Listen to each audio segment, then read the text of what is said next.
이 옆 건물주 이명자님, 저희 장모님이세요.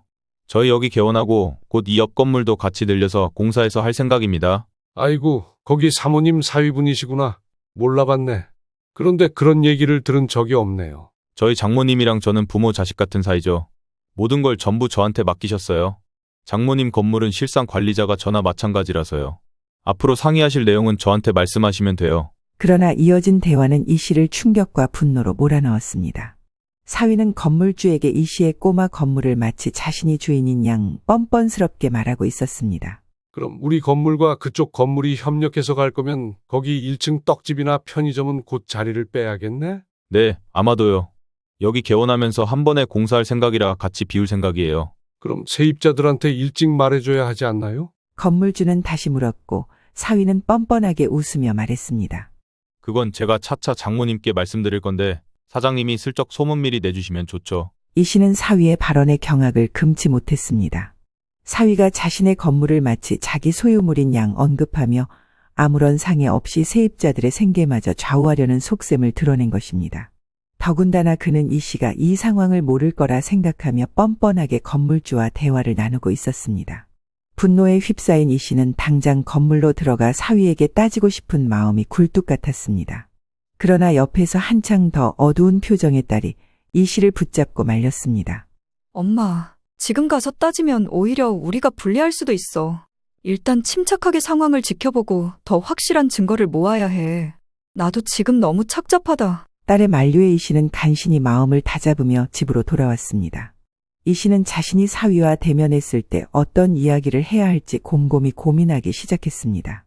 젊은 녀석이 얼마나 나를 만만하게 봤으면 장인 없이 장모 혼자 있으니 우습게 보이나? 합가하자고 구슬릴 때는 언제고 속으로 이런 앙큼한 생각을 하고 있던 거지. 내가 절대 가볍게 벌 주고 끝나진 않을 거야. 제대로 씨를 말릴 거니까 각오하라 그래. 올해 71세인 이명자 씨는 종로에서 작은 떡집을 운영하며 평생 성실히 가족을 위해 누구보다 열심히 살아왔습니다. 이 씨의 떡집은 단골 손님들에게 정감 있는 장소로 알려져 있었습니다. 손맛 좋기로 소문난 떡집은 명절 선물이나 특별한 날을 위한 떡 케이크 주문도 끊이지 않았습니다. 이 씨는 떡집 운영을 통해 가족의 생계를 책임지며 자산을 모았습니다. 남편 박중건 씨는 성실한 공무원이었지만 몇 년 전 암으로 세상을 떠났습니다. 남편의 부재는 이 씨에게 큰 슬픔을 안겼지만 동시에 이 씨를 더욱 강하게 만들었습니다. 새벽부터 밤늦게까지 가게를 지키며 손님을 맞이하고 떡집의 품질과 명성을 유지하기 위해 모든 정성을 쏟았습니다. 그뿐 아니라 가게가 위치한 작은 건물의 관리와 임대 수익까지 책임지며 자신과 딸의 안정적인 미래를 위해 열심히 일했습니다. 이 씨는 외동딸에게 학업의 기회를 놓치지 않도록 늘 지원을 아끼지 않았습니다. 교육이 가장 큰 유산이라는 생각으로 딸을 위해 모든 것을 내주었습니다. 딸은 어머니의 성실함과 노력에서 많은 것을 배웠습니다. 쭉 학업에 매진한 끝에 제약회사 홍보팀에 입사하여 신약 자료를 정리하고 병원과의 협업을 조율하는 전문가로 성장했습니다. 어머니가 오랜 세월 노력으로 일궈온 가게와 자산을 지켜보며 딸은 늘 어머니를 존경했고 오랜 희생에 감사할 줄 알았습니다. 딸은 결혼 후에도 어머니와의 유대를 이어갔고 자주 찾아와 함께 식사를 하며 이야기를 나눴습니다. 이 씨는 딸이 결혼 생활 속에서 진정한 행복을 누리길 바랐습니다. 딸의 배우자인 사위는 정형외과 의사로 어려운 가정 환경을 딛고 자수성가한 인물로 알려져 있었습니다. 그는 무뚝뚝한 성격이었지만 학창 시절부터 성실히 노력해 지금의 자리에 오른 사람이었습니다. 사위는 처음에는 장모에게 예의 바르고 성실한 모습을 보였습니다. 이 씨는 사위가 딸과 동종업계에 있다는 점에서 서로를 잘 이해하며 좋은 관계를 유지할 수 있기를 바랐습니다. 그는 장모와의 관계를 깍듯하게 유지하려 애썼지만 이 씨는 사위가 정이 많은 사람은 아니라고 느꼈습니다. 사위의 가족 역시 딸에게 크게 따뜻함을 보여주지는 않았지만 딸이 큰 문제 없이 가정을 꾸리고 있는 것처럼 보였기에 이 씨는 그저 멀리서 지켜보며 응원했습니다. 그러나 시간이 지나며 이 씨는 사위에 대한 미묘한 불편함을 느끼기 시작했습니다. 그는 중요한 약속이나 말을 잘 잊어버리는 일이 잦아졌고 때로는 이 씨와의 약속을 미루거나 깜빡하기도 했습니다. 아, 장모님. 죄송해요. 제가 이번에 병원 식구들 회식 있는 걸 깜빡했네요. 이번에는 집사람이랑 같이 식사하시고 저랑은 또 약속 잡아서 만나요. 처음에는 바쁜 직업 탓이라 이해하려 했지만 점점 딸의 말투에도 고민의 흔적이 묻어나기 시작했습니다. 많이 바쁜가 봐, 엄마. 나도 요즘 얼굴 보기 힘들어. 이쪽 업계가 다 그렇기는 하지 뭐. 이 씨는 혼자 있는 집에 가끔 딸이 찾아올 때마다 안타까움을 느끼곤 했습니다. 안 그래도 외동딸이었고 결혼해서 남편과 좀 다복하게 사는가 했더니 그런 것도 아니었던 겁니다. 사위 자체도 본인의 가족과의 교류가 깊지 않았던 만큼 이 씨는 그저 부부간의 관계가 유지되기만 해도 다행이라고 여겼습니다. 그러나 사위의 변화와 더불어 딸의 표정이 밝지 않은 날이 늘어나자 점점 더 예의주시하게 되었습니다. 이 당시 이 씨는 떡집 운영에서 은퇴한 뒤에도 꼬마 건물에서 나오는 임대 수익으로 경제적 안정을 유지하며 일상을 보내고 있었습니다. 그러나 이후로 이 씨의 평화로운 일상은 예상치 못한 사건들로 인해 서서히 흔들리기 시작했습니다. 사위는 평소 같지 않게 갑자기 이 씨에게 연락을 해왔습니다. 장모님 안녕하세요. 시간 괜찮으시면 저랑 잠깐 차 한잔 하실 수 있을까요? 평소 무뚝뚝한 성격인 사위가 다정하게 말을 건네는 모습은 이 씨에게 다소 낯설게 다가왔습니다. 그는 정중한 태도로 이렇게 말했습니다. 장모님, 이제 저희가 더 가까이 살면서 서로 의지하며 지내는 것이 가족으로서 당연하지 않을까요? 장모님 혼자 계시는 것도 마음에 걸리고 저희도 아이를 가지면 장모님께 의지할 때가 많아질 것 같아서요. 같이 사는 게 좋을 것 같습니다. 이 씨는 갑작스러운 제안에 당황했지만 사위의 말투에는 진심이 담겨 있는 듯 보였습니다. 갑자기? 그게 나에게는 고마운 말이지만 그래도 자네가 불편하지 않겠나? 불편하다니요. 그렇다면 부탁드리지도 않았을 거예요. 사양하지 마시고 저희와 함께 해주세요. 안 그래도 맨날 저는 바쁘고 집사람 혼자 집에 있을 때가 많아서 마음에 걸렸거든요. 딸이 직장 생활로 바쁘고 사위도 의사라는 직업상 늘 피곤한 모습이었기에 딸과 가까이 살며 도와줄 수 있다면 나쁠 것도 없겠다는 생각이 들었습니다. 늘 무뚝뚝해 보였던 사위가 이런 기특한 생각을 하고 있었다니 이 씨는 조금은 마음이 누그러지는 기분이 들었습니다. 그런데 며칠 뒤 사위는 다시 이 씨를 찾아왔습니다. 이번에는 단순한 합가 제안이 아니라 좀 더 구체적인 이야기를 꺼냈습니다. 사위는 이 씨의 앞에 앉아 진지한 표정으로 말을 이어갔습니다. 장모님, 실은 합가와 더불어 말씀드리고 싶은 게 있었어요. 본론부터 말씀드리자면 병원을 개원하고 싶어서요. 지금 다니는 병원에서는 아무래도 한계가 느껴지고 이제 제 이름을 걸고 병원을 운영하면서 가족을 더 잘 돌보고 싶습니다. 그런데 자금이 부족해서 쉽지 않네요. 이 씨는 잠시 놀란 얼굴로 사위를 바라보았습니다. 사위는 말을 이었습니다. 고민 많이 하고 드리는 말씀인데요. 일단 이건 어디까지나 제 계획이니 한번 쭉 들어봐 주시면 감사하겠습니다. 제가 드리고 싶은 제안은 장모님께서 저희와 합가하시고 지금 계시는 빌라를 매각하셔서 도와주시면 정말 큰 힘이 될 것 같은데요. 일단 제 생각부터 말씀드려 죄송합니다. 뭐? 지금 살고 있는 빌라 말이야? 이거를 팔아서? 네. 장모님, 사실 저희 본가에는 더 일찍 계획을 말씀드렸어요. 저희 어머니께서도 작은 집으로 이사하시면서 1억 원을 지원해 주셨어요. 참 감사하지만 아직 개원을 준비하려면 갈 길이 머네요. 어머, 사돈께서도 무리를 하셨네? 근데 말 맞다나 그걸로는 개원이 턱없이 힘들 텐데 말이야. 그래서 염치 무릅쓰고 이렇게 장모님께도 부탁드리게 되었어요. 이번에 정말 저를 믿고 도와주시면 제대로 해낼 자신이 있습니다. 성공하면 금방 더 큰 집으로 옮기고 장모님께도 보답하겠습니다. 사실 당연한 거긴 하지만 사위의 말은 이 씨에게 아주 무겁게 다가왔습니다. 특별히 불편함을 느끼지 않았고 웬만하면 평생 살 생각으로 구입했던 빌라였습니다. 금액은 7억대였고 이걸 갑자기 팔아 사위를 돕는 것이 과연 옳은 일인지 판단하기 어려웠습니다. 그러나 사위의 진지한 태도와 딸의 결혼 생활을 더 안정적으로 만들어주고 싶다는 마음에 이 씨는 고민에 빠졌습니다. 실질적으로 사위의 실력은 인정받고 있는 상황이었고 인터넷에 검색하면 바로 나오는 병원에서 근무하며 동종업계에 있는 딸도 남편을 자랑스러워했으니까요. 그런 사위에게 도움을 준다는 건 결국 딸에게도 이로운 것이었기에 더더욱 고민이 깊어졌던 것입니다. 며칠 동안 밤잠을 설치며 깊은 생각에 잠긴 이 씨는 결국 마음을 정했습니다. 딸의 결혼 생활과 사위의 꿈을 지켜주기 위해 빌라를 팔기로 결심한 것입니다. 엄마가 여러 번 고민해봤는데 니네를 도와주려고 해. 많다면 많고 적다면 적은 돈인데 그래도 보탬이 되면 좋겠다. 딸은 엄마의 결정에 놀라며 곧바로 이 씨의 손을 잡았습니다. 엄마, 나도 얘기 들었는데 굳이 그럴 필요 없어. 엄마가 평생 일해서 마련한 집이잖아. 병원 개원은 다른 방법을 찾으면 돼. 이 사람이 마음이 급해서 그런 부탁을 한 것 같아. 그러나 이 씨는 고개를 저으며 딸을 설득했습니다. 내가 가진 걸 나눌 수 있을 때 나눠야 하지 않겠니? 박서방 나이도 있고 개원도 다 시기가 있다며. 나한테 고마운 마음이 있다면 하루빨리 자리 잡도록 노력하면 되지. 엄마, 어려운 결정인데 나를 위해서 그렇게 생각해줬구나. 정말 고맙고 미안하고 그래. 함께 같이 살면서 더 좋은 방향으로 함께 노력해보자. 고마워, 엄마. 이 씨는 딸의 말을 들으며 묘한 안도감을 느꼈습니다. 혼자 사는 삶에 익숙했지만 딸과 함께 지내며 마음을 나눌 수 있다는 생각은 위로가 되었습니다. 그리고 예상한 대로 사위는 무척이나 기뻐했습니다. 장모님, 감사합니다. 대출도 받고 기존에 있는 건물을 리모델링할 거라 최대한 예산은 절약해서 시작하려고 해요. 정말 열심히 노력해 보겠습니다. 사위는 장모의 결정에 고마워하는 듯했지만 이 씨는 어딘가 마음에 걸리는 게 있었습니다. 한창 간절하게 부탁했던 초반과 달리 사위의 표정은 어딘가에서 미묘한 긴장감, 불안해 보이는 표정이 있던 것입니다. 이 씨는 그의 말과 행동을 의심하지 않으려 했지만 속으로는 여전히 무언가 불안한 느낌을 지울 수 없었습니다. 이후로 이 씨는 딸 부부와 합가를 위해 이사를 마쳤고 새로운 환경에서 생활을 시작했습니다.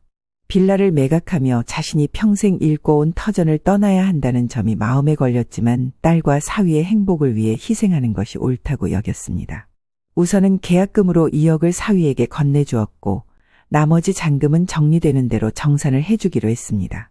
처음 며칠 동안 사위는 장모를 살갑게 대하며 감사 인사를 전했습니다. 식사를 함께할 때마다 정중하게 대화를 이어갔습니다. 장모님이 도와주신 덕분에 병원 개원 준비에 속도가 붙었어요. 역시 이것도 주변에 연줄이 있어야지 혼자서는 절대 할 수 없는 일이더라고요. 좌우지간 정말 감사드립니다. 그러나 시간이 지날수록 사위는 집에 있는 시간이 줄어들기 시작했습니다. 딸과 둘만 식사하는 날이 점점 늘어났고 사위는 대부분 개원 준비로 바쁘다면서 늦게 귀가하거나 집을 비웠습니다. 이 씨는 처음에는 사위의 바쁜 일정을 이해하려 했습니다. 그러나 가족이 함께 사는 집에서 사위를 거의 보지 못하는 상황이 이어지자 마음 한편에는 어쩐지 석연치 않은 기분이 들기 시작했습니다. 딸과 함께 밥을 먹으면서도 사위가 빠진 자리에 대해 어색한 침묵이 흐르는 날들이 이어졌습니다. 어느 날 새벽, 사위가 술에 취한 채 집으로 들어왔습니다. 거실 소파에 몸을 던지고 곧바로 잠이 들어버린 사위를 보며 이 씨는 안쓰러운 마음에 해장국이라도 끓여주려 했습니다. 부엌에서 냄비를 꺼내며 국을 준비하던 이 씨는 소파에 누운 사위에게 다가가 말을 걸었습니다. 자네, 일어나서 해장국 한 그릇 먹고 자게. 술 냄새가 엄청나구만. 속 다 버리겠어. 그러나 사위는 술김이라 피곤해서 그런지 몰라도 다소 버릇없이 손사래를 치며 말했습니다. 아, 괜찮습니다. 장모님, 그냥 자고 일어날게요. 이 씨는 그의 모습이 몹시 피곤해 보였기에 더 이상 말을 붙이지 않고 방으로 들어왔습니다. 다음 날은 토요일이었습니다. 이 씨는 마트에서 장을 보고 돌아오는 길이었습니다. 현관문을 열고 집에 들어서던 중 거실에서 사위가 물을 마시며 누군가와 통화하는 소리를 들었습니다. 문틈 사이로 들려오는 대화는 이 씨의 발길을 멈추게 했습니다. 사위는 스피커폰을 켜놓은 채로 본인의 여동생과 통화 중이었습니다. 사돈처녀는 이전에 상견례 때 딱 한 번 보았고 사위와는 나이 차이가 꽤 난다고 들었습니다. 별 생각 없이 들어서려던 이 씨는 사위와 사돈처녀의 통화 소리를 듣고 일순간 발걸음이 멈춰버렸습니다. 사위는 장모와의 합가 생활에 대해 아주 여지없이 털어놓고 있던 것입니다. 나? 네가 생각해봐라. 이 생활이 편하겠냐? 엄연히 내 돈 내고 사는 집인데도 편하지 않아. 병원만 차리면 바로 독립해버려야지. 솔직히 네 언니랑 사이도 그닥이야. 남들이 볼 땐 부부 같지도 않지. 이 씨는 그 말을 듣고 가슴이 철렁 내려앉았습니다. 이게 무슨 말인지 이 대화에서 사위는 본인 아내를 아주 하찮게 대하는 것처럼 느껴졌던 겁니다. 그런데다가 왜 스피커폰으로 해둔 건지 사위의 동생인 사돈처녀는 통화 속에서 이렇게 물었습니다. 새언니가 좀 눈치가 없긴 하더라. 끽해야 제약회사 다니면서 의사 만났으면 감사한 줄 알아야지. 오빠가 그렇게 장모님한테 굽신거릴 때까지 왜 개원에 보탤 생각을 안 해? 그런 점이 너무 답답하고 짜증나는 거야. 이번에도 장모님이 해주신단 걸 말리고 앉았더라고. 바보 아니야? 개원에서 생기는 이익 따지면 자기 엄마를 말리고 있을 때가 아니지. 더 부추겨서 빨리 사위 뭐라도 해주게 해야 되는 거 아니냐고. 나라면 진짜 잘할 텐데. 그래서 이번에 나도 결혼하면서 내조하려고 혼수랑 예단이랑 힘주는 거잖아.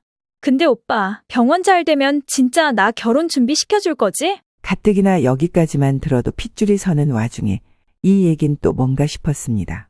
그런데 사위는 가볍게 웃으며 대답했습니다. 당연하지. 네가 그만한 집안에 시집 가는 건 나한테도 아주 중요한 일이야. 나 덕분에 의사 오빠 있는 친정으로 프리미엄도 붙고 너도 시집 준비 빵빵하게 해가서 잘 되면 서로 좋은 거지. 좀만 기다려. 주눅 들지 않게 제대로 해줄 테니까. 이 씨는 사위와 사돈처녀의 대화를 듣고 더 이상 그 자리에 있을 수 없었습니다. 숨죽여 조용히 문을 닫고 집 밖으로 나왔습니다. 마음속에서 끓어오르는 분노와 충격을 억누르며 한동안 집 주변을 걸어 다녔습니다. 무심코 발길을 돌린 곳은 근처의 작은 공원이었습니다. 그날 오후 미용실에서 머리를 하고 돌아오는 딸에게 전화를 걸어 사위와 사돈처녀의 관계에 대해 물었습니다. 이 씨는 최대한 침착한 목소리로 딸에게 물었습니다. 너희 시댁 쪽은 요즘 어떻게 지내니? 시댁 아가씨 말이야. 자기 오빠랑 사이가 좋다고 했나? 박서방이랑 우애가 좋은 남매니? 응. 둘이 예전부터 아주 죽고 못 사는 남매이긴 했어. 엄마도 알다시피 우리 시부모님이 힘들게 사셨잖아. 거기서 아들 의사 만들었고 하여간 아들 하나한테만 몰아준 에너지가 장난이 아니니까. 그러면서 아가씨 학비도 알바해서 대주고 아주 대단한 오빠이긴 해. 그래? 사이가 좋은가 보네. 근데 사돈처녀는 결혼 안 해? 안 그래도 남편이 아가씨에게 좋은 선자리를 소개시켜줬대. 같은 의사 후배를 만나게 해줬더라고. 그래서 내년 말쯤에 결혼한다는데 예단이랑 혼수가 꽤 많이 든다나 봐. 아무래도 그렇겠지. 그렇구나. 우리 시어머니는 본인 자식들이 복이 많아서 다 잘 된다고 하면서 지난주에 시댁 갔을 때 엄청 자랑하셨어. 이 말을 들은 이 씨는 더욱 혼란스러워졌습니다. 사위가 병원 개원 준비로 바쁜 와중에도 여동생의 결혼을 신경 쓰고 그에 따른 자금 계획까지 염두에 두고 있다니 사위의 안중에 이 씨의 딸은 하나도 없고 그저 본인 집에 대한 열망만 강해 보였던 겁니다. 게다가 부부 사이는 별로 안 좋다는 식으로 사돈 처녀에게 새언니 흉을 보는 모습은 여러모로 마음을 더욱 불편하게 만들었습니다. 이 씨는 머릿속으로 사위의 말과 행동을 떠올리며 그가 정말 가족을 위한 선택을 하고 있는 것인지 아니면 자신의 이익만을 추구하고 있는 것인지 의심하기 시작했습니다. 이런 마음을 한번 품고 나니 이 씨는 한동안 사위 보는 것이 불편해서 본인이 피해 다니기 시작했습니다. 일찍 자러 들어가 버리고 사위가 없을 때 활동하고 이런 마음의 갈등을 딸에게 털어놓기도 불편해서 도통 힘든 상황이었습니다. 그러던 중 이 씨의 생일이 다가왔습니다. 딸과 사위는 이 씨를 위해 화려한 호텔 식사를 준비했습니다. 솔직히 사위와 마주하기 불편하던 와중에 그래도 성이다 싶어 그 자리에 응하기는 했습니다. 한창 식사가 이루어지던 중 사위가 던진 한마디에 이 씨는 순간적으로 경계심이 들었습니다. 장모님, 음식은 좀 입에 맞으세요? 아, 네. 다행이네요. 장모님 좋아하실 만한 곳으로 고른 거예요. 아참, 제가 저번에 여쭤보려다 깜빡했는데요. 저기 종로 쪽 꼬마 건물은 그대로 활용 안 하고 두실 생각이세요? 이 씨는 뜬금없는 질문에 잠시 말을 멈추었다가 사위를 뚫어지게 바라보며 답했습니다. 건물? 아니, 그 건물까지 자네가 어떻게 아나? 내가 말한 적이 있었던가? 사위는 웃으며 대답했습니다. 저번에 은진이한테 들었죠. 그나저나 장모님께서는 정말 수완이 좋으세요. 떡집 하나 운영하시면서 그렇게 재산을 불리시다니 대단하십니다. 저도 그런 능력을 담고 싶네요. 저희 병원도 잘 되겠죠? 사위의 말을 들은 이 씨는 왠지 모를 불편함과 불쾌감이 스며드는 것을 느꼈습니다. 이 씨는 생일 자리에서 분위기를 망치고 싶지 않아 애써 미소를 유지했지만 속으로는 경계심이 커져갔습니다. 장모가 가진 재산에 대해 세세히 알고 있는 것도 모자라 이를 병원 개원과 은근히 연관짓는 말투가 왠지 석연치 않았습니다. 그날 저녁 이 씨는 방에 들어가 조용히 생각을 정리했습니다. 사위가 장모의 빌라 매각으로 병원 개원 자금을 마련한 것도 모자라 이제는 종로의 꼬마 건물까지 노리는 게 아닌가 하는 의심이 들었습니다. 일단 잔금을 다 치르지 않았지만 이럴 때일수록 더더욱 돈을 움켜쥐고 전액을 주지 말아야겠다는 생각이 가득했습니다. 게다가 며칠 후 딸과 함께 저녁 식사를 하던 중 딸이 무심코 한 말이 이 씨를 더욱 불편하게 만들었습니다. 엄마, 남편이 그러는데 엄마네 꼬마 건물 옆자리가 지금 병원 부지로 괜찮은 곳이래. 부동산에서도 엄청 추천해준다던데? 처음에 봤던 자리에서 이쪽으로 옮겨서 알아보고 있나 봐. 이 말을 들은 이 씨는 순간적으로 소름이 돋았습니다. 사위가 종로의 꼬마 건물에 대해 묻고 있는 것도 왠지 개원 계획에 포함시킨 것 같은 뉘앙스를 풍겼기 때문입니다. 이 씨가 세상 물정에 밝다면 밝고 어둡다면 어두운 편이었지만 이렇게 흘러가는 상황은 누가 봐도 분명했습니다. 사위가 단순히 병원 개원 자금을 마련하려는 것뿐만 아니라 장모인 이 씨의 자산을 더 깊이 탐내고 있다는 확신을 갖게 되었습니다. 이 씨는 그날 밤 잠들지 못하고 계속해서 상황을 곱씹었습니다. 사위의 말투, 행동, 그리고 딸의 무심코 한 말까지 모두 의심스러웠습니다. 며칠 후 이 씨는 집에서 우연히 사위의 방을 지나가다가 그가 대출 서류를 검토하며 전화를 하는 소리를 엿듣게 되었습니다. 사위는 은행 직원과 통화하며 대출 가능 여부를 확인하고 있었습니다. 아, 네.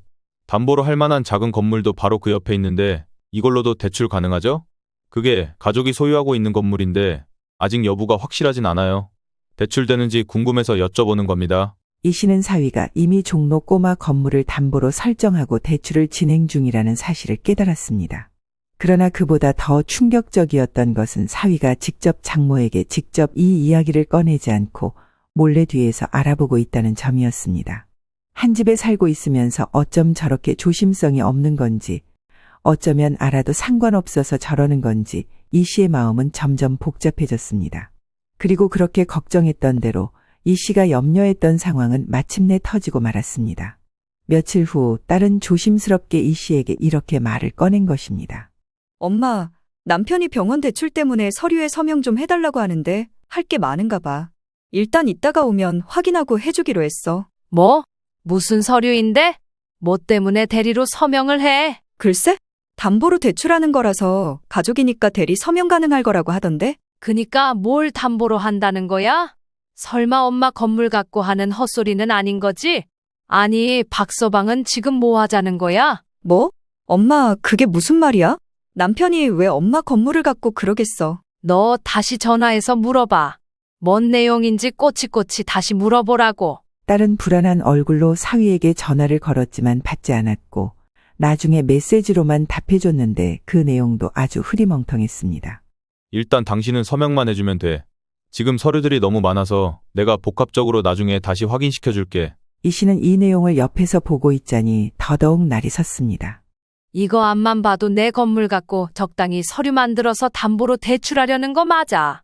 안 되겠다. 너도 알건 알아야지. 엄마 얘기 좀 들어봐 너. 이 씨는 그동안 자신이 느낀 불편함과 의심 그리고 사위의 행동을 낱낱이 털어놓았습니다. 사위가 몰래 이 씨의 건물까지 넘보며 담보대출과 서명하는 부분까지 상담하던 부분이며 굳이 장소를 그 옆으로 옮겨 개원하는 것까지 말도 없이 이 씨의 신세를 지려는 게 뚜렷했기 때문입니다. 딸은 어머니의 말을 들으며 충격을 받았고 사위의 진짜 속내에 대해 혼란스러워했습니다. 엄마, 나 그런 부분까지는 몰랐어. 진짜 어마어마한 일인데? 정말 남편이 아가씨한테 그렇게 말했다고. 나에 대해서? 게다가 엄마 건물까지 탐내고 있었다니. 기가 막힌다. 나는 그런 의도로는 듣지 않았는데 내가 너무 바보 같아. 딸의 말에 이 씨는 그녀의 손을 잡고 안심시키며 말했습니다. 알게 된 이상 박서방에 대해서는 너랑 나랑 차분히 대처를 해야 될 것 같아. 이대로 그냥 넘기기는 힘들겠어. 엄마도 여러 번 지켜봤는데 이젠 안 되겠다. 딸은 진실을 알고 몹시 힘들어했지만 이제는 어떻게 행동할지 선택하는 기로에 설 수밖에 없었습니다. 모른 척 그냥 쏘가지고 다 뺏기거나 아니면 제대로 대비해서 이겨내는 것 두 가지밖에 없었던 겁니다. 그날 이후 이 씨와 딸은 함께 사위의 행동을 주의 깊게 살폈습니다. 사위가 은행과 통화하는 내용을 몰래 녹음했고 꼬마 건물에 대해 사위가 다른 사람들과 나눈 대화 내용을 증거로 기록해두기 시작했습니다. 이 씨는 딸에게 말했습니다. 일단은 시간이 더 필요해 보여. 이것만으로는 박서방이 인정하지도 않을 거고 조금만 참아보자. 이 씨와 딸은 사위의 진짜 모습을 드러내기 위해 철저히 준비하며 힘을 합쳤습니다. 이제는 사위와의 갈등을 피하지 않고 단단히 맞서 싸우기로 결심했습니다. 그러나 사위와 직접 대화를 나눠 거절하려고 했던 이 씨는 병원을 방문했을 때 예상치 못한 소식을 접하게 되었습니다. 사위가 병원을 이미 그만두었고 개원을 준비 중이라는 소문이 여기저기 퍼져 있었던 것입니다. 그동안 사위는 집에 잘 들어오지 않았고 개원 준비가 바쁘다는 이유로 딸과도 자주 연락하지 않는 모습을 보였습니다. 이 씨는 점점 불안한 마음이 들었고 그의 진짜 속내를 알기 위해 소문이 들리는 건물 주변을 둘러보기로 했습니다. 사위가 병원 부지로 알아보고 있다는 건물은 이 씨의 꼬마 건물 바로 옆에 위치한 공실 건물이었습니다. 이 씨는 이상한 기분에 휩싸이며 해당 건물로 향했습니다. 건물에 도착했을 때 사위가 건물주와 대화를 나누고 있는 모습을 목격했습니다. 마치 그곳이 자신들의 소유인 양 자유롭게 드나들며 자리를 완전히 깔고 앉아있는 모습이었습니다. 이 씨는 먼발치에서 그들의 대화를 몰래 엿들으며 귀를 기울였습니다. 사위는 건물주와 진지하게 대화를 나누며 이 씨의 꼬마 건물에 대해 언급하고 있었습니다. 이 옆 건물주 이명자님, 저희 장모님이세요. 저희 여기 개원하고 곧 이 옆 건물도 같이 들려서 공사해서 할 생각입니다. 아이고, 거기 사모님 사위분이시구나. 몰라봤네. 그런데 그런 얘기를 들은 적이 없네요. 저희 장모님이랑 저는 부모 자식 같은 사이죠. 모든 걸 전부 저한테 맡기셨어요. 장모님 건물은 실상 관리자가 저나 마찬가지라서요. 앞으로 상의하실 내용은 저한테 말씀하시면 돼요. 그러나 이어진 대화는 이 씨를 충격과 분노로 몰아넣었습니다. 사위는 건물주에게 이 씨의 꼬마 건물을 마치 자신의 계획에 포함된 것처럼 말하며 세입자들에게 자리를 비우도록 요청할 생각이라고 덧붙였습니다. 그럼 우리 건물과 그쪽 건물이 협력해서 갈 거면 거기 1층 떡집이나 편의점은 곧 자리를 빼야겠네? 네, 아마도요. 여기 개원하면서 한 번에 공사할 생각이라 같이 비울 생각이에요. 그럼 세입자들한테 일찍 말해줘야 하지 않나요? 건물주는 다시 물었고 사위는 뻔뻔하게 웃으며 말했습니다. 그건 제가 차차 장모님께 말씀드릴 건데 사장님이 슬쩍 소문 미리 내주시면 좋죠. 이 씨는 사위의 발언에 경악을 금치 못했습니다. 사위가 자신의 건물을 마치 자기 소유물인 양 언급하며 아무런 상의 없이 세입자들의 생계마저 좌우하려는 속셈을 드러낸 것입니다. 더군다나 그는 이 씨가 이 상황을 모를 거라 생각하며 뻔뻔하게 건물주와 대화를 나누고 있었습니다.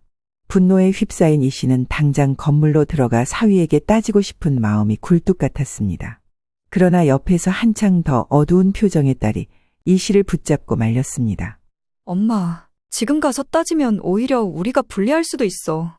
일단 침착하게 상황을 지켜보고 더 확실한 증거를 모아야 해. 나도 지금 너무 착잡하다. 딸의 만류에 이 씨는 간신히 마음을 다잡으며 집으로 돌아왔습니다.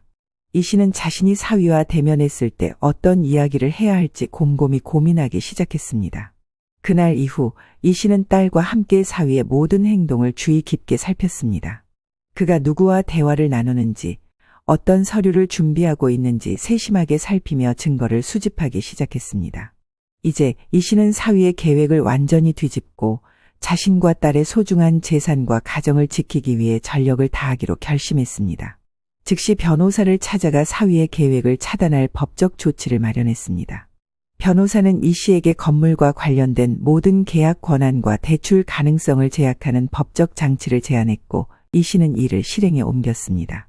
이러한 조치는 이 씨의 사유 재산을 보호하기 위한 기본적인 단계였지만 그녀에게는 이것이 단순한 재산 보호 이상의 의미가 있었습니다. 가족이라는 이름으로 자신을 속이고 기만하려던 사위에게 더 이상 어떤 빈틈도 보이지 않겠다는 결심의 표현이기도 했습니다. 젊은 녀석이 얼마나 나를 만만하게 봤으면 장인 없이 장모 혼자 있으니 우습게 보이나? 합가하자고 구슬릴 때는 언제고 속으로 이런 앙큼한 생각을 하고 있던 거지? 내가 절대 가볍게 벌 주고 끝나진 않을 거야. 제대로 씨를 말릴 거니까 각오하라 그래. 이 씨는 건물의 세입자들에게도 직접 연락을 취했습니다. 심지어 떡집과 편의점을 운영하는 상인들은 사위가 이미 자리를 비우라는 압박을 가하고 있다는 소문에 불안해하고 있었습니다. 이 씨는 직접 그들을 찾아가 말했습니다. 우리 건물은 자리를 뺄 일이 절대 없습니다. 걱정하지 말고 영업에 집중하세요. 혹시라도 누군가 이상한 요구를 하거나 윽박지르면 곧바로 저에게 알려주세요. 제가 책임지고 막을 거니까요. 이 씨는 변호사의 조언에 따라 사위와 관련된 대화와 행동의 증거를 철저히 수집하기로 했습니다. 그 사이 사위는 자신의 계획이 성공할 것이라는 확신에 차 있었습니다. 자신이 병원 개원을 통해 크게 성공할 것이라 믿으며 장모의 꼬마 건물까지 포함한 거대한 계획을 꾸미고 있었습니다. 이 씨가 자신을 방해할 것이라는 생각조차 하지 못한 그는 더욱 당당하게 건물주와 계약 절차를 진행하며 일을 서둘렀습니다. 그러나 이 씨는 이미 상황을 뒤집을 모든 준비를 끝마친 상태였습니다. 이 씨는 사위가 병원 개원 건물 계약을 최종적으로 마무리하려는 날을 노렸습니다. 그날 이 씨는 평소와는 전혀 다른 단단한 결심으로 계약 현장에 나타났습니다. 사위가 건물주와 계약을 맺으려는 순간 예상치 못하게 나타난 이 씨의 등장에 사위는 순간적으로 굳어버린 표정을 지었습니다. 장모님, 오늘 여기 오시기로 했었나요? 저랑 미리 약속이 되지 않으신 것 같은데요. 아이고, 사모님 아니십니까? 나오셨네요. 안 그래도 사위분으로부터 말씀 많이 들었습니다. 건물주는 어색한 미소를 띠며 이 씨를 반겼지만 이 씨의 단호한 태도는 현장 분위기를 얼어붙게 만들었습니다. 이 씨는 사위를 뚫어지게 바라보다 한참 뒤에야 입을 열었습니다. 자네는 법이 무섭지도 않나? 게다가 한 집에서 같은 밥 먹고 사는 장모를 두고 이런 일을 벌이는 게 말이 돼. 처음에 집만 팔아다 도와달라더니 옆에 있는 건물까지 눈독을 들였어? 저기 장모님, 잠시만요. 잠깐 나가서 저랑 얘기하시죠. 나가서 할 얘기가 뭐 있어? 다 들으라고 하는 소리야. 자네, 우리 건물 세입자들을 몰아낼 속셈이었다며? 내 앞에서는 건물 얘기도 꺼내지 않고 조용히 있더니 이렇게 무서운 사람이었네. 장모님, 잠깐만요. 그런 게 아니에요. 그건 제가 차차 다 말씀드리려고 했습니다. 그건 어디까지나 친근함을 가지고 제가 바로 옆에 병원을 계약하려 했던 거고, 일단 좀 나가서 말씀을 나누세요. 여기서 하라고. 그리고 자네 여기서 어줍잖게 변명하고 빠져나갈 생각하지 말게. 하나부터 열까지 다 조사하고 나는 오늘 완전히 이 일을 끝장내버릴 거야. 사위는 이 씨의 강한 기세에 순간적으로 말을 잃었지만 이내 평정을 가장하며 변명을 늘어놓기 시작했습니다. 장모님, 이건 오해십니다. 저는 그저 병원을 더 잘되게 하려고 한 것뿐이에요. 장모님 건물이 병원 확장에 좋은 위치라서 함께 이용하면 좋을 거라고 생각했어요. 그리고 뭔가 잘못 생각하신 것 같은데 저는 장모님 건물에 손도 대지 않았어요. 제가 뭘 한 게 있습니까? 자네가 세입자들한테 자리를 비우라고 했다는 말까지 들었어. 그리고 우리 딸 내세워서 이거 담보까지 대리서명시켜서 받으려고 했잖아. 그러다가 내가 못하게 막아서 스물스물 넘어가고 머리 굴리는 거 다 알아보고 왔어. 우리 변호사랑 같이 왔으니까 자세한 건 법적으로 처리하자고. 그제야 사위의 얼굴이 하얗게 질렸습니다. 그는 더 이상 변명할 말조차 떠오르지 않는 듯 머뭇거리기만 했습니다. 이때 이 씨와 함께 온 변호사가 조용히 앞으로 나섰습니다. 그는 사위와 건물주에게 법적 서류를 건네며 건물 소유주 명의와 관련된 분이 다 정리되었고 사위가 어떤 것도 함부로 할 수 없다는 것에 대해 명확히 설명했습니다. 사위는 당혹스러움과 두려움에 말을 잇지 못한 채 건물주를 바라봤습니다. 건물주 역시 이 상황에 당황했습니다. 아니, 저는 그저 사위분께서 장모님과 이미 합의가 된 줄 알고 이야기를 나눴던 건데요. 그래서 제 건물 리모델링 하시고 사장님 건물과 같이 주차장까지 협업을 하신다길래 그렇게 알고 있었어요. 이게 무슨 일인지 참. 이 씨는 건물주에게 짧게 고개를 끄덕이며 사위의 음모를 자신의 손으로 확실히 막았다는 안도감과 동시에 배신감의 복잡한 감정을 느꼈습니다. 사위는 더 이상 자신의 계획을 숨길 수 없다는 것을 깨닫고 불쾌한 표정을 지었습니다. 심지어 사과며 뭐며 한마디도 하지 않고 울룩불룩한 표정을 지은 채 이 씨가 이전에 사위가 몰래 통화할 때 봤던 그 이중적인 얼굴을 드러냈습니다.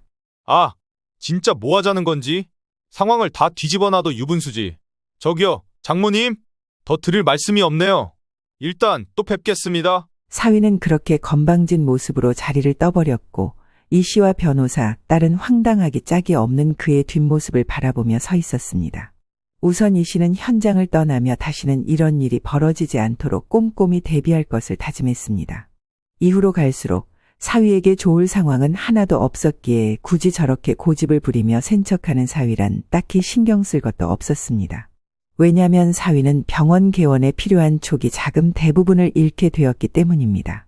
이 씨는 빌라를 매각하며 냈던 투자금을 다 돌려받고 잔금은 당연히 통장에 묵혀둔 상태였습니다.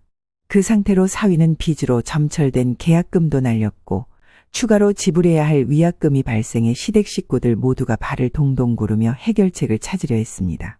그러나 그 둘은 남은 재산을 모두 끌어모아도 막대한 빚을 갚을 길이 없었습니다. 결국 사위는 병원 개원 실패와 함께 경제적으로도 큰 타격을 입었습니다. 사돈은 난리가 났지만 아들이 한 짓이 있어서인지 차마 이 씨에게 연락은 해보지 못하는 눈치였습니다.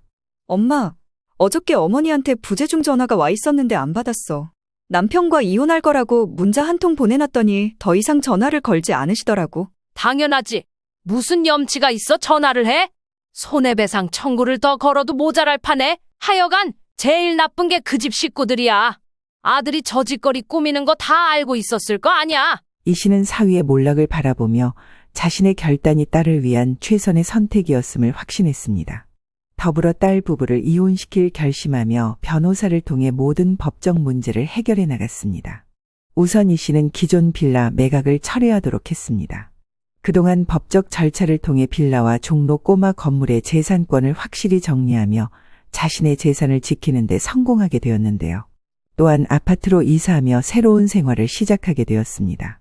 종로의 꼬마 건물은 이 씨에게 안정적인 임대 수익을 가져다 주었고 이를 더욱 효율적으로 활용하기 위해 꼬마 건물의 상가를 새롭게 리모델링하기로 했습니다. 꼬마 건물 1층에 직접 운영했던 떡집을 리모델링해서 새로운 모습으로 개업도 하게 되었습니다. 좀 더 젊은 층의 취향에 맞춘 떡 케이크와 간편식 떡 제품을 판매하게 된 것입니다.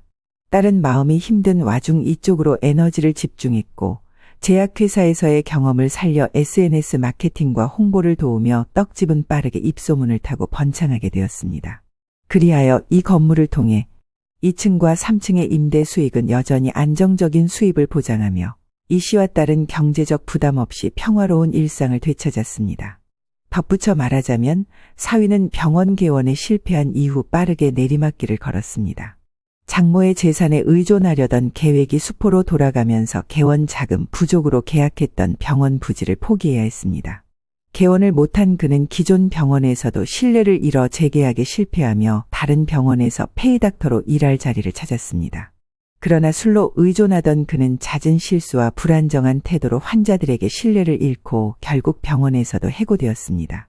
환자와 동료들 사이에서도 책임감 없는 의사로 소문이 나며 업계에서 설 자리를 잃었습니다. 그는 자신의 몰락이 장모와 전처의 탓이라며 주변 사람들에게 하소연하지만 이를 들어주는 사람은 없었습니다. 결국 사위는 병원을 그만두고 작은 외곽 마을로 내려가 저렴한 진료실을 운영하며 하루 벌어 하루 먹고 사는 처지가 되었습니다.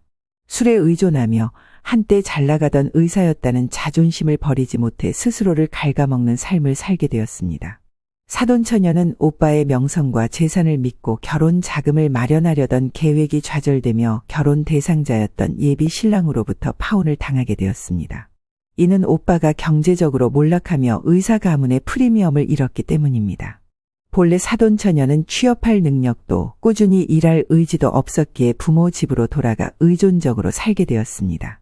소위 개천에서 용이 났다며 의사 아들을 둔 것으로 자랑스러워했던 사돈 집안은 과하게 욕심부리는 아들을 그냥 뒀다가 이제 사면초가에 놓이게 되었습니다. 자식들 각각이 터뜨린 문제들을 해결하기 위해 가진 재산을 쏟아부었지만 그 과정에서 자금 부족으로 기존 집을 팔고 좁은 월세방으로 또 이사하며 경제적 파탄을 맞이하게 되었습니다. 이 씨는 이제 자신과 딸을 위해 살아가기로 다짐했습니다. 지금처럼 서로를 응원하며 더 단단해진 가족으로 희망찬 내일을 향해 나아가고 있습니다.